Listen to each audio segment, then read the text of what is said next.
Сәлем баршаларыңызға. Бүгін біз сіздермен ішек қарыннан әсіп дайындайтын боламыз. Тазалап қойған ішек қарындарымыздың қарынын суға салып, өкпе, бүйрек, жүрек, аздап ет қосып, бәрін қайнатып аламыз. Маған тіркелмеген болсаңыздар тіркеліп, лайк басып, комментарий қалдыруды ұмытпаңыздар.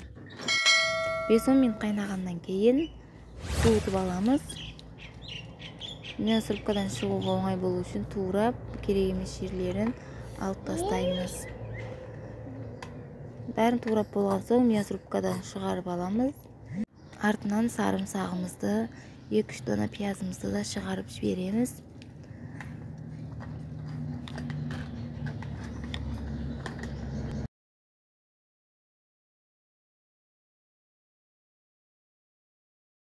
Шығарып болғаннан кейін жарты пиала жуылған күрішімізді саламыз. Қызанағымызды да саламыз. Жақсылап майдалап турап. Қызыл бұрышымызды, қара бұрышымызды да саламыз. Жақсылап араластырамыз.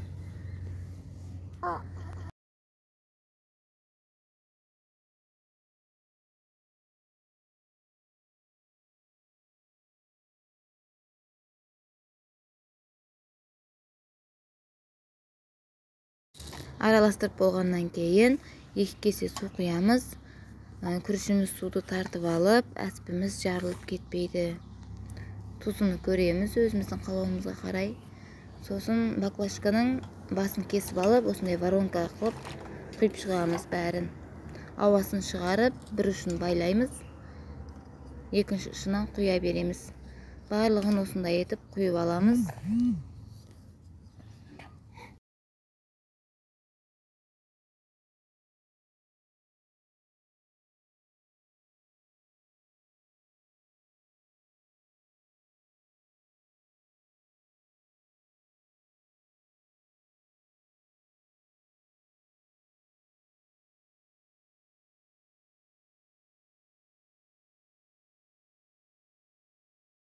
Әсіптеріміздің бәрін құйып аламыз. Осылай 2 шетінде байлап ауасын шығарамыз. Қазанымызға су құйып, қазанымыз суы қайнағаннан кейін әсіптерімізді біртіндеп саламыз. Үшкірзатпен, инемен ба ауасын шығарамыз, тесіп-тесіп. Ауа қалып кетпеу керек.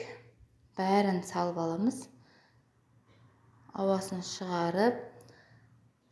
Егер ауасын шығармасақ, әсіптеріміз жарылып кетеді. Сол үшін міндетті түрде ауасын шығарыңыздар. Үшкірзатпен әсіпіміз пісті. 1-1,5 сағатта піседі. Егер рецептім ұнаған болса, маған тіркеліп, лайк басып, комментарий қалдыруды ұмытпаңыздар.